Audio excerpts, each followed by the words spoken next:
Dear students, आप सभी का स्वागत है आपके अपने यूट्यूब चैनल कीप गेटिंग शिक्षा में। आशा करता हूँ आप सब बढ़िया हैं और आपकी तैयारी भी बहुत बढ़िया चल रही होगी।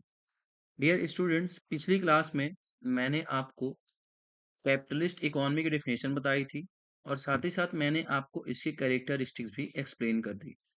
लेक्चर में आगे बढ़ने से पहले मैं आपको बता दूं, हमारे ऑफलाइन जो बैचेस हैं वो स्टार्ट हो चुके हैं।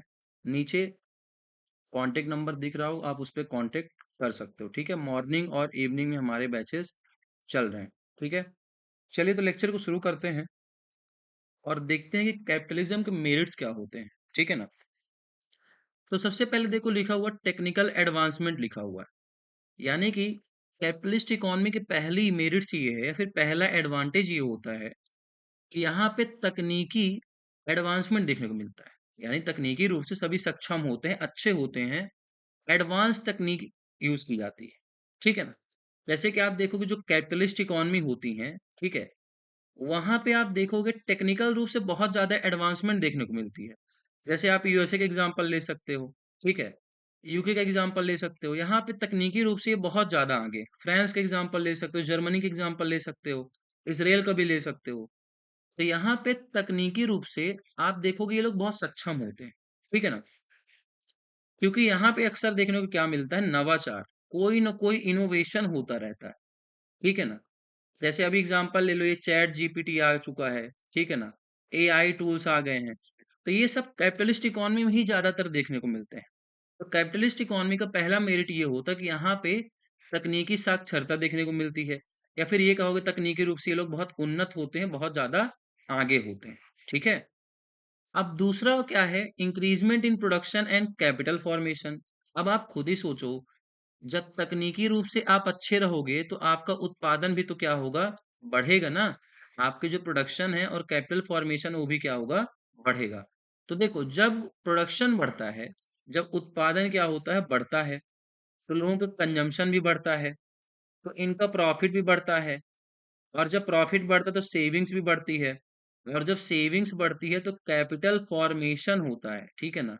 कैपिटल फॉर्मेशन होता है, और इससे क्या होगा कि नई सड़कें बनेंगी, नई, आप ये कह सकते हो कि बिल्डिंग्स बनेंगी, है ना। तो इससे क्या होता है, कैपिटल का फॉर्मेशन होता है। तो अगर टेक्निकल एडवांसमेंट हुई तो उसका प्रभाव क्या होगा, प्रोडक्शन बढ़ेगा, और प्रोडक्शन बढ़ेगा तो लोग का कंजम्पशन बढ़ेगा, कंजम्पशन बढ़ेगा तो प्रॉफिट भी बढ़ेगा, सेविंग्स भी बढ़ेगी। और जब ये सब कुछ होगा तो साथ में क्या होगा, कैपिटल का फॉर्मेशन होगा, यानी कि पूंजी निर्माण होगा। और आप देखोगे तो वहां का इंफ्रास्ट्रक्चर डेवलपमेंट भी काफी अच्छा होता है। ठीक है, तो ये दो इंपॉर्टेंस हो गए। तीसरा इंपॉर्टेंस देखो क्या है, अगर प्रोडक्शन ज्यादा अच्छा हो रहा है ना, आप देखोगे सेकंड में क्या कहता है कि प्रोडक्शन अच्छा हो रहा है, उत्पादन बढ़ रहा है, सेविंग्स बढ़ रही है, कैपिटल फॉर्मेशन हो रहा है, तो उसका प्रभाव क्या पड़ेगा, हमारी जो लाइफ है, स्टैंडर्ड ऑफ लिविंग है, यानी जीवन जीने की जो शैली है, वो भी क्या होगी, इंप्रूव होगी। हमारे जीवन में क्या देखने को मिलेगा, सुधार देखने को मिलेगा। जैसे आप अभी देखो, एसी हो गया, टीवी हो गया, कार हो गई, इलेक्ट्रॉनिक व्हीकल्स हो गई। ठीक है ना। तो ये सब क्यों हो रहा है, ये तकनीकी एडवांसमेंट के कारण हो रहा है। और इन सब की वजह से हमारी जो स्टैंडर्ड ऑफ लिविंग है, यानी हमारी जो जीवन जीने की शैली है, उसमें इंप्रूवमेंट हो रहा है, यानी कि उसमें हमें सुधार देखने को मिल रहा है। आप देखो, आप पहले से काफी बेटर लाइफ जी रहे हो। हम एक जगह से दूसरी जगह पे बड़ी आसानी से पहुंच जाते हैं, है ना। जैसे लाइट वाइट अगर चली गई तो ये इन्वर्टर इन्वर्टर हो गया, है ना, कंप्यूटर है, ये सारी चीजें। तो कितनी ज्यादा टेक्नोलॉजी आगे बढ़ चुकी है, और उससे हमारी लाइफ क्या हो रही, आसान हो रही। ठीक है ना। तो ये हो जाएगा, थर्ड इसका मेरिट्स हो जाएगा, या फिर एडवांटेज हो जाएगा। फोर्थ देखो क्या है, मैक्सिमम सेटिस्फेक्शन है। ठीक है ना। Maximum satisfaction in the sense, भाई जब आपका स्टैंडर्ड ऑफ लिविंग अच्छा रहेगा, आप एक अच्छा जीवन जियोगे, तो आपको संतुष्टि मिलेगी कि नहीं मिलेगी, आप अपनी लाइफ से खुश रहोगे कि नहीं रहोगे, आप संतुष्ट रहोगे नहीं, हाँ यार चलो मैं कमा भी अच्छा रहा हूँ, तो मैं अच्छी लाइफ भी जी रहा हूँ, बेटर लाइफ जी रहा हूँ। ठीक है। तो हमारा क्या होता है, मैक्सिमम सेटिस्फेक्शन मिल जाता है, हम लोग खुश रहते हैं, हैप्पी रहते हैं। ठीक है। तो देखो, चारों को रिलेट कर लो कि अगर तकनीकी उन्नति है, तकनीक अच्छी है, तो प्रोडक्शन अच्छा होगा, ज्यादा होगा, इससे हमारा स्टैंडर्ड ऑफ लिविंग सुधरेगा। आज से 20-30 साल पहले देखो, ये पंखे उंखे, कूलर, एसी, फ्रिज, ये सब नहीं हुआ करता था, तो लाइफ उतनी अच्छी नहीं थी, आसान नहीं थी। और अब ये सारी चीजें, तो हमारा स्टैंडर्ड ऑफ लिविंग बढ़ गया है, साथ ही साथ हमें मैक्सिमम सेटिस्फेक्शन भी मिलता है। हम सब इससे क्या होते हैं, संतुष्ट होते हैं, खुश रहते हैं। ठीक है ना? तो ये हमारे क्या हो गए? मेरिट्स हो गए, ठीक है? अब चलो आगे देखते हैं डीमेरिट्स ऑफ कैपिटलिज्म। यानी कि जो कैपिटलिज्म है, उसपे डीमेरिट्स क्या होते हैं, ठीक है? यानी कि डिसएडवांटेज। तो सबसे पहला डिसएडवांटेज है ट्रेड साइकिल।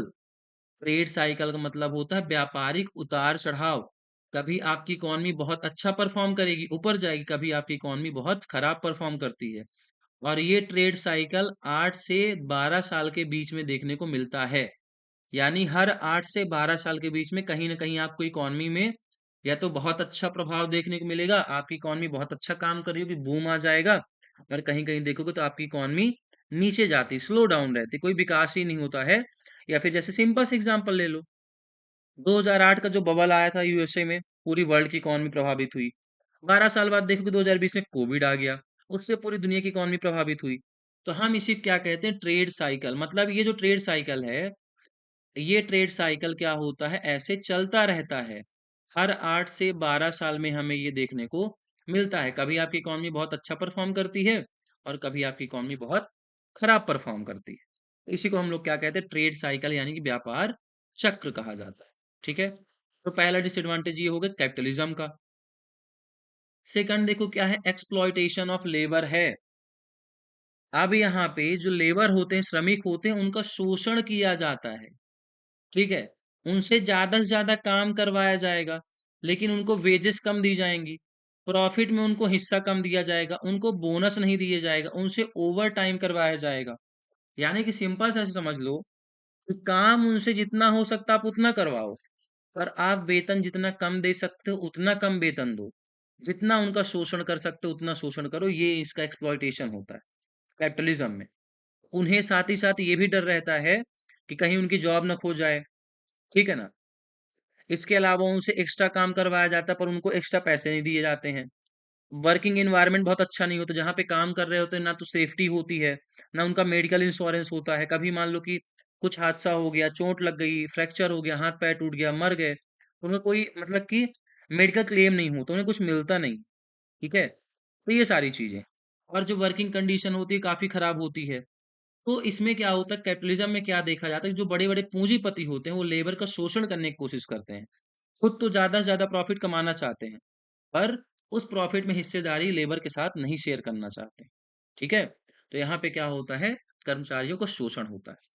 अब जब कर्मचारियों का शोषण होगा, रिच ज़्यादा से ज़्यादा प्रॉफ़िट कमाएँगे तो और रिच होते हैं, और पुअर क्या होते जाते हैं? और पुअर होते जाते हैं। तो यहाँ पे इकोनॉमिक इनइक्वालिटीज़ आ जाती है। 2 भागों में बँट जाता है हमारा समाज, कैपिटलिस्ट में बँट जाता है और लेबर क्लास में बँट जाता है। ठीक है ना? यानी कि एक तरफ होते हैं बड़े-बड़े पूँजीपति और एक तरफ होते हैं बड़े-बड़े श्रमिक लोग। जैसा कि आप देखोगे हमारे इंडिया की जितनी भी इनकम है, नेशनल इनकम का 70% जो हिस्सा है, हमारे यहाँ देखोगे तो नेशनल इनकम का जो 70% है, वो हमारे इंडिया के 5 से 10% बड़े-बड़े जो रिच लोग हैं, वेल्दी लोग हैं, उनके पास है। जैसे कि अंबानी हो गए, अडानी, बड़े-बड़े स्पोर्ट्समैन हो गए, बड़े-बड़े एक्टर्स हो गए। तो इनके पास अपने देश की कुल संपत्ति का 70-80% है, और बचे हुए जो 20% इनकम है वो 90% लोगों में घूम रही है। तो समाज 2 भागों में बँट जाता है, बड़े-बड़े कैपिटलिस्ट एक तरफ, फिर लेबर लोग एक तरफ, और उनके बीच में फिर संघर्ष देखने को मिलता है, इनइक्वालिटीज़ देखने को मिलती है ना? यानी कि असमानता की जो ये खाई है वो क्या होती है, बढ़ती जाती है। ये तीसरा हो गया। चौथे में देखो क्या कहता है, क्लास स्ट्रगल। क्लास स्ट्रगल मतलब होता है वर्ग संघर्ष, ठीक है? वर्ग संघर्ष। तो जो रिच लोग होते हैं और जो पुअर लोग होते हैं, इनके बीच में अक्सर देखोगे तो बहस, लड़ाई, झगड़ा ये सब देखने को मिलता है। जैसे आप सिंपल समझो, क्लास स्ट्रगल का मतलब क्या हुआ कि रिच लोग ज़्यादा से ज़्यादा काम करवा के ज़्यादा से ज़्यादा प्रॉफ़िट कमाना चाहते हैं, और वहीं पे वर्किंग क्लास में भी कुछ लोग ऐसे होते हैं, जो काम चोरी करना चाहते हैं। ऑफ़िस में लेट जाना चाहते हैं, पहले आना चाहते हैं, सोचते हैं ज़्यादा से ज़्यादा छुट्टी मिल जाए, कम से कम काम करना पड़े लेकिन सैलरी ज़्यादा चाहिए। तो दोनों अपना-अपना फ़ायदा देखते हैं। इससे क्या होता है, क्लास स्ट्रगल होता है, यानी कि हमें वर्ग संघर्ष देखने को मिलता है। अभी तो आप देखोगे कभी-कभी बड़ी-बड़ी फैक्ट्री में हड़ताल होती है ना? जो ट्रेड यूनियन होते हैं, व्यापारी संघर्ष, व्यापारी जो लोग समूह बना के रखते हैं, उनकी मदद से हड़ताल करवा देते हैं, स्ट्राइक्स करवा देते हैं, अपनी बातें मनवाने का प्रयास करते हैं।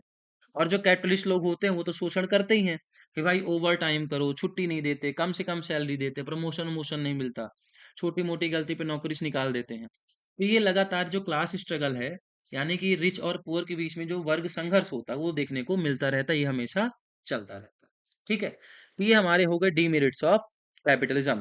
तो ये लेक्चर यहीं पे समाप्त होता है। उम्मीद करता हूँ आपको ये चीजें पसंद आई होंगी। अगर आपको चीजें समझ में आ रही हैं तो चैनल को सब्सक्राइब करो, और आपके साथ जितने भी लोग पढ़ते हैं उन सबको भी क्या करो, शेयर करो। तो मिलेंगे नेक्स्ट क्लास में एक नए वीडियो के साथ, और वहां पे हम ये देखेंगे कि हमारी जो सोशलिस्ट इकोनॉमी है उसकी कैरेक्टरिस्टिक्स क्या है, और इम्पोर्टेंस और लिमिटेशंस क्या है। ठीक है, तब तक अपना ख्याल रखिए और अच्छे से पढ़ाई करते रहिए।